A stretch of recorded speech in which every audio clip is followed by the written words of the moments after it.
Buen día, mi nombre es Brian Manuel Díaz Tavares.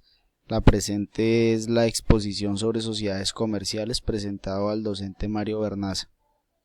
A continuación, entonces, daremos la presentación de las generalidades de las sociedades comerciales en Colombia, las obligaciones y los derechos de los socios, tipos de aporte y responsabilidades de los socios a terceros.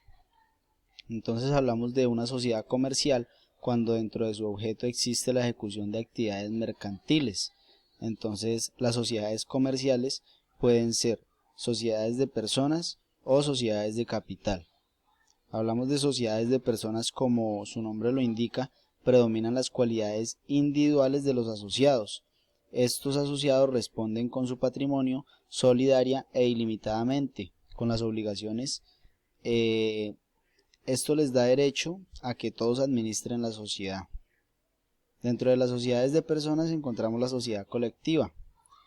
Encontramos las generalidades de la sociedad colectiva, como que generalmente está integrado por familiares. Su razón social debe tener una sigla que indique que es una sociedad colectiva. La responsabilidad es solidaria e ilimitada, entonces todos deben responder por las actuaciones que realice la sociedad. Debe ser mínimo 2 asociados y no hay máximo de asociados. El capital debe estar dividido en partes que pueden ser de distinto valor. Las causales de disolución, entonces aquí las podemos observar: término de vencimiento de la sociedad. Los socios capitalistas ya no pueden tener más del 95% del capital aportado. La disminución del capital a menos de la tercera parte, o la disminución de los socios a menos de 2 socios, o la declaración de quiebra de dicha sociedad. Entonces hablamos de sociedades de personas, de la sociedad comanditaria o comandita simple. Hablamos de 2 tipos de socios. Hablamos de gestores o colectivos, comanditarios o capitalistas. Hablamos de comanditarios o capitalistas como los aportantes del capital. Entonces tienen derecho a un voto por cada cuota de capital y hacen aportes, pero no intervienen en la administración. Ellos responden por las obligaciones sociales hasta el monto de sus respectivos aportes. Por lo tanto, su responsabilidad es limitada. En el caso de los gestores, socios gestores o colectivos, entonces ellos tienen derecho a un voto. Ellos administran y representan, no aportan. Si son varios gestores, su decisión debe tomarse por unanimidad. La responsabilidad debe ser solidaria e ilimitada.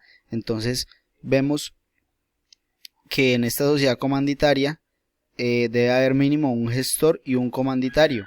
La razón social entonces debe estar determinada por los socios, seguido de la sigla S en C o SC. Tenemos aquí también los causales de la disolución de la sociedad, que generalmente se da cuando el capital es disminuido. Sociedad de personas, también encontramos las sociedades de responsabilidad limitada. Entonces los socios no deben exceder más de 25.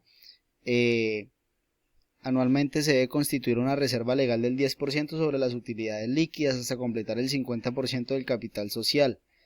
Esta empresa o esta sociedad debe liquidarse cuando tenga pérdidas que reduzcan el capital social en el 50%. La razón social debe ser el nombre y la abreviatura LTDA o limitada. La responsabilidad, como su nombre lo indica, es limitada hasta el monto de sus aportes. Hablamos también de las empresas unipersonales como sociedades de personas. Entonces están constituidas por una sola persona natural o jurídica.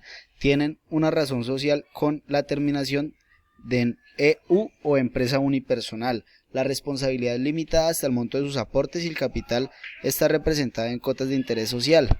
Encontramos las causales de disolución, como la declaración de quiebra o por imposibilidad del desarrollo de empresa social o por muerte del propietario de la empresa, o cuando ocurran pérdidas de más del 50% del capital social. Hablamos de las sociedades de capital. Aquí en las sociedades de capital lo que importa realmente es el capital, los aportes económicos. Los socios deben responder hasta el monto de sus aportes por las obligaciones sociales. Hablamos de sociedades en comandita por acciones. Entonces decimos que los socios individualmente considerados para todos los efectos legales y para aspectos fiscales, los accionistas deben declarar patrimonio y renta. Entonces la sociedad debe pagar un porcentaje sobre las utilidades. Debe haber 1 o más colectivos y 5 o más comanditarios. El capital debe ser representado en acciones de igual valor.